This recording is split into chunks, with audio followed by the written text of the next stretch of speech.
bagian backline. Dan sekarang banning seperti apa yang akan mereka lakukan? Gold lane untuk match-up-nya kah yang mau ditutup dulu? Atau dengan asumsi Carmilla di arah XP ini berarti roamer-roamer yang punya badan tebal yang akan mereka eliminasi? Ya, dan ternyata Barats-nya harusnya yang muncul di akhir ya. Karena yang pasti Carmilla masih cukup fleksibel sebagai XP ataupun sebagai roamer. Dan ini nih yang akan menjadi jawaban juga. Apakah akan muncul hero dari Toy terlebih dahulu? Karena memang kalau misalnya kita bahas dari 2 game tadi, ini kan udah muncul Melissa dan juga sudah muncul Moskov kan. Karena kalau misalnya kita ingat-ingat lagi sebenarnya hero tuh masih banyak banget buat Toy. Masih ada Cloud mungkin yang bisa dibawakan atau Brody mungkin. Dan ini yang Brody yang muncul juga untuk mengimbangi apabila Pakuito digeser sebagai gold laner si Nevin. Jadi aman harusnya buat Araki sekarang. Oh, tapi bener banget sih kalau dengan adanya Brody, Link jadi hero yang mahal banget buat ditutup. Karena bisa kejar Novaria dan Brody-nya. Cuman kalau mau cari lagi ya yang mirip-mirip dengan Link yang bisa ke belakang, Hanzo masuk gak nih Karadit? Nah, masalahnya Hanzo tuh baru di nerf Nevin. Jadi udah nggak terlalu bisa jadi opsi mahal gitu loh. Beda kayak kemarin ya. Iya di minggu sih. kemarin tuh Hanzo itu masih jadi opsi yang bagus banget. Karena memang ya Hanzo tuh kurangnya kan durability-nya ya. Dia gampang banget ke panis. Tapi kalau misalnya main Hanzo full damage, aku dukung banget sih. Kalau emang bisa dimaksimalin. Iya ya, meskipun harus cari yang tebal. Tapi ternyata enggak Kak Radit, sayang banget kita bakal melihat hero yang berbeda nih. Ada Alice dan juga Clean di arah gold lane yang memastikan berarti posisi untuk Pakuitonya tidak akan berubah di tangan Sora Cutie. Ini nama yang lumayan serem sih di hari ini, kayak bakal bikin mimpi buruk ketika dengar nama Sora Cutie. Dan sekarang tinggal pilihan terakhir aja dari RQ Sena, jadi penentu juga position dari Carmilla akan menuju ke arah mana. Karena ini bisa diperkuat lagi dengan efek sisi sih menurutku. Tipikal hero-hero yang sayangnya mereka udah nggak bisa bawa Alice sama Gatot sih. Karena itu 2 hero yang kayaknya cocok banget kan kalau misalnya pengen dibawain ke sini. Nah, apalagi nih opsi lainnya? Atau justru pengen main pick off? Oh, pick off kah atau mau bawa support kah bisa sebenarnya ya. Tapi apa yang akan diambil, apakah tambahan efek sisi? Dan ternyata tambahan efek sisi mengingat mereka memang punya Carmilla sebagai pro laner. Tapi Carmilla ini Curse of Blood-nya bakal lebih maksimal ketika ada hero yang punya efek sisi tambahan. Jadi ketika Curse of Blood-nya connect banyak, ditambah Ruby itu bakal menyebalkan pasti ya di area team fight. Karena Ruby adalah fighter yang punya 2 efek sisi yang cukup merepotkan ya. Dari efek stun dari Donan Wolf King-nya dan juga Amo Vended. Pasti akan bisa membuat team fight-nya nanti cukup berantakan harusnya ke arah Vesaka Esports. So, 10 pilihan hero sudah muncul, Nevin. Dan apakah RRQ sana bisa untuk memenangkan game ini atau justru malah Vesaka nih terlihat lebih meyakinkan di game kali ini, Nevin? Kalau dari draft aku sebenarnya suka banget dengan draft yang dibawakan dengan Vesaka ya. Tapi secara eksekusi masih jadi tanda tanya karena mereka harus bisa ngejaga momentum mereka dari awal hingga akhir juga Kak Radit. Oke, dan inilah dia match point untuk RRQ Sena. 1 langkah menuju pool 21 dan apakah mereka bisa menutup gamenya dengan clean sweep atau Vesaka Esports yang akan menarik terlebih dahulu ke game 21. Dan terlihat dari Toy yang sudah mulai adu pukul ya di area gold lane. Luci yang menggunakan clean ternyata bukan Pakuito, sepertinya bakal bisa untuk mengimbangi early game pressure dari seorang Brody milik Toy, Nevin. Iya ya, kalau misalnya ngelihat dengan 2 hero di arah gold lane sih emang dua-duanya power di arah early ya. Terus ditambah juga dari Luci sama Toy, dua-duanya juga punya efek sisi. Yang satu trapping recoil, yang satu bisa dikecup ya sama Brody-nya juga. Tapi kita cek dulu nih dari emblem build-nya. Karena memang ada Master Assassin di tangan dari Toy, membuat dia akan lebih unggul ketika 1v1 atau laning-nya juga. Berbeda dengan Luci yang akan lebih pengen cepet-cepet cari item dan ada tambahan penetration juga. Novaria yang menuju ke arah Bergain Hunter. Lebih berbeda dibandingkan dengan Ditz yang mengutamakan rotasi powernya. Dan ini akan ngebuat dari Rexona akan cari item secepat mungkin. Item-item penet mungkin bisa dipercepat. Tipikal seperti, ya kita tahu Glowing One sih udah pasti lah ya. Mungkin bisa jadi item andalan. Tapi nanti kalau udah punya Holy Crystal tuh, seremnya bukan main karena Oh iya sih, apalagi Purple buffnya diambil. Oh my god. Rexlona sedikit pikir dengan Astral Spears-nya dan menjadi teror juga karena Lucci lihat flicker dan dibuang oleh Lucci agar dirinya selamat. Dan what a timing dari Rexlona ya. Wah, Rexlona tadi kita lihat kan Selenanya seram ya. Ini lagi-lagi pakai hero projectile, Novaria juga bisa menyeramkan itu kayaknya, Nevin. Kayaknya jago pakai hero-hero yang punya aim lah ya. Kita kasih Franco kali ya buat Rexona habis ini. Biar sama-sama juga karena prediksi dia tuh bagus banget. Tapi sekarang fokus ke arah setupnya dulu. Ini udah mulai memasuki ke arah level yang keempat kecuali ke arah Romer. Dan langsung aja dibuka. Yap, Dawn of Ruin gagal. Masih bisa dihindari dengan area flicker. Tapi Daniel cukup low. Dan Curse of Blood. Tapi Retribution sekali dimenangkan oleh Chen. Battle of Retribution yang memang diuntungkan untuk arah Kisena. Level 5 ditahan dari Chen. Dan yap, tanpa ada korban jiwa, kedua tim masih cukup aman. Tapi lihat itu Lucci babak belur. Dan free banget buat Toy. Wah, ini sih jadi snowball effect yang bagus harusnya. Karena setengah plating dari Gold Shield Turret diambil oleh Toy. Ya, ini lumayan banyak ya. Yang bisa didapatkan oleh RRQ Sena sesuai dengan rencana yang mereka buat dari awal adalah untuk menangin dari setiap side lane-nya. Dan jauh ini memang secara itemization sebelum ada item full ya yang bisa dipegang, tapi ada perbedaan prioritas antara kedua belah mid laner-nya, dimana dari Valentina-nya akan langsung menuju ke arah Glowing One terlebih dahulu. Beda goldnya juga lumayan kerasa lah ya untuk di awal-awal, 200-an per orang, lebih unggul buat RRQ Sena. Ini yang juga akan mempercepat nih pemilihan item-itemnya karena sekarang Heptasis langsung muncul di tangan dari Toy dan udah ada Dit sendirian nih. Wow, tertarik sama Bandit kombinasi dengan Astral Spears. Kalau Memory sudah mulai dikeluarkan untuk bisa mengantisipasi Ditz yang melarikan diri, tapi itu benar-benar instant death banget sih. Wait, Sora Cutie. Waduh. Oh my god, Rexlona bisa di reach out sama Pak Quito. Wah, Sora Cutie sih benar-benar menyeramkan sih, dan pressures non-stop nih di bagian atas, Nevin. Iya, padahal tadi kita udah expect, susah nih Pak Quito kayaknya ngincar ke belakang-belakang. Ternyata Rexlonanya di depan. Dan langsung bisa dipunish. Itu mungkin yang juga satu hal yang gak di-expect adalah damage-nya udah sebesar itu ya ternyata di awal. Dia bawain Lethal Ignition, jadi semakin lama bersengkerama dengan si Pak Quito ini akan semakin sakit lagi untuk damage terakhirnya. Dan setup ke area turtle yang sebentar lagi harusnya bisa dipertunjukkan sama kedua belah tim untuk turtle yang kedua akan sedikit berbeda dengan apa yang terjadi di turtle yang pertama. Karena untuk sekarang udah ada golden hour nih yang bisa dimainkan. Sama halnya dengan Ditz juga yang udah mulai bisa mencari-cari lagi nih ultimate apa yang bakal dia bawain. Apakah justru dari I'm Offended kah yang diambil nantinya? Atau justru ambil ke arah Carmilla-nya ada Curse of Blood yang bisa dimainkan juga sama Vesaka Esports. Kayaknya bakal lebih fokus ke arah Curse of Blood ya. Mengingat area yang cukup besar juga itu akan mempermudah nantinya dari penggunaannya. Tapi turtle yang kedua nggak akan diberikan dengan mudah oleh Vesaka Esports.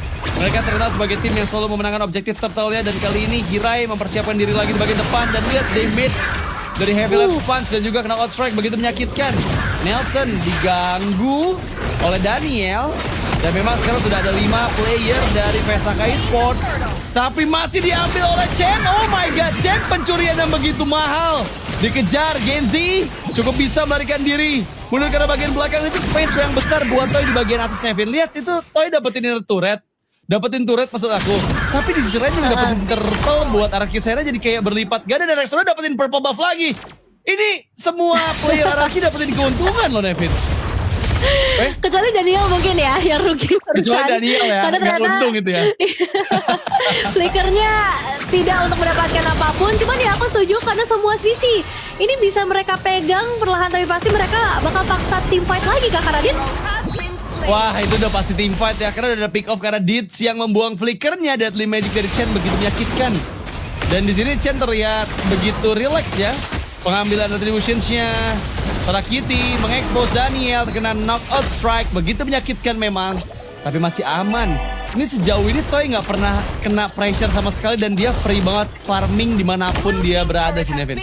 Iya, dia mau slow living juga bisa sih Kak Radit di momen-momen kayak gini. Skyper kan udah ada kan, jadi tinggal nunggu dana pensiunnya turun nanti itu dia udah bisa leha-leha juga dan tinggal pilih siapa yang bakal menjadi korban dari Toy selanjutnya. Tapi di sisi itu Vesaka Esports aku rasa juga masih punya kesempatan yang cukup besar karena beda goldnya nggak terlalu jauh lah ya, masih bisa dikejar. Tapi Nelson, Wah, itu sih babak belur ya. Masalahnya dia lewat semak yang berbahaya dan memang ada 4 orang di situ. Tapi masalahnya satu Ammo Vended yang menembus ke area wall, ya nggak bisa ngebuat seorang Nelson itu selamat gitu. Cukup sulit posisinya untuk bisa menghindar. Flickernya pun nggak seperti keluarkan. Dan bahkan sekarang ada inner turret yang dihancurkan oleh RRQ Sena. Kelipatan dari semua yang mereka kuasai di awal game, ini benar-benar menjadi efek snowball yang bagus banget untuk RRQ Sena di mid game ya, Nevin. ya, wah. Makin jauh ya berarti keunggulan yang bisa dipegang sama Arkisena dengan gerakan-gerakan dari Vesaka Esports yang ternyata bisa dipunish abis. Dan untuk saat ini Vesaka Esports lagi-lagi mereka harus cari momentumnya. Nelson masih ditunggu nih untuk Golden Hour, tapi ternyata Turtle tidak akan bisa diganggu dan konsil. Wow, lagi-lagi itu sabit yang cukup merepotkan dari Daniel ya. Karena ketika connect udah pasti follow up-nya banyak dari Rexlona dan Recall karena Sora Kitty. Oke, mereka sudah ada di atas awan seperti di RRQ Sena harus mulai berhati-hati. Karena ingat mereka memang sekarang memegang kendali. Namun ini masih early game dan menurut aku juga Vesaka masih punya potensi bisa ada momen ya di mid game nantinya. Tapi memang sekarang jauh lebih berat sih untuk ngebalikin keadaan. Sama-sama pegang Skypierce untuk Lucci juga. Tapi bedanya adalah belum ada stack sama sekali nih yang bisa dipegang oleh Lucci. Dan mungkin sekarang momen yang ditunggu-tunggu. Wow, tapi Nelson cukup low membuka Golden Hour, masih bisa bertahan hidup dan dia terjebak. Dan sekarang didapatkan 1-1. Damage begitu menyakiti dari Lucci. Genzi menahan tubuhnya tanpa memori. Menjadi memori buruk untuk Sora Kitty. Mega kill digantungin oleh Toy. Dan Astral Spears yang hampir saya menancap di tubuh dari Vesaka Esports, Devin. Iya, tapi ini range-nya emang jauh banget sih antara Tornapart Memory ataupun Astral Sphere. Dua-duanya akan ngeganggu Vesaka Esports. Dari auto turret aja mereka keusir sampai ke dalam turret utama. Dan akhirnya tanpa adanya inner turret yang sekarang udah mulai diruntuhkan lagi sama Toy, berarti area pertahanan mereka makin diperkecil lagi kan Radit. Dan ini bakal jadi masalah besar ketika itemization-nya udah semakin lengkap buat sekarang. Tidak ada lagi inner turret yang tersisa dalam kondisi 30 detik lagi menuju ke arah Lord. Ya, sejauh ini udah penguasaan map control yang bagus banget dari RRQ Sena ya. Karena mereka baru kehilangan satu outer turret aja. Sisanya dikuasain semua oleh RRQ Sena. Tapi jujur dari semua kekalahan Vesaka Esports, Sora Kitty itu satu-satunya player yang gak under gold dari Chen loh. Gila banget. Karena dari semua yang tadi terlihat di itemizations, Vesaka benar-benar jauh banget dari segi gap goldnya. Meskipun sekarang sepertinya bakal cukup untuk Sora Kitty bertahan. Dan akan coba dipanis dari Deadly Magic tanpa memori semua dikeluarkan demi menghukum Sora Kitty. Ya memang jadi PR untuk RRQ Sena dari game pertama tadi, Nevin. Wah, ini udah mulai puyeng ya Sora Kitty, beda banget dengan game-game sebelumnya. Karena di game ini dia bener-bener nggak dikasih kesempatan untuk bergerak sama sekali.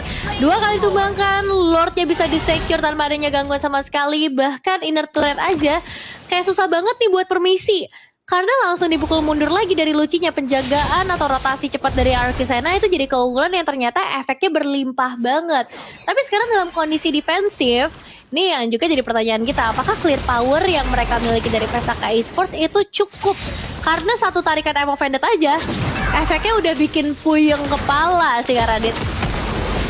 Iya sih, tapi ya ini bakal coba dimaksakan kah? Ingat Daniel nggak terlalu powerful untuk nahan damage terlalu banyak ya. Karena dia ada typical fighter yang memang momentum hero banget, bukan durability hero.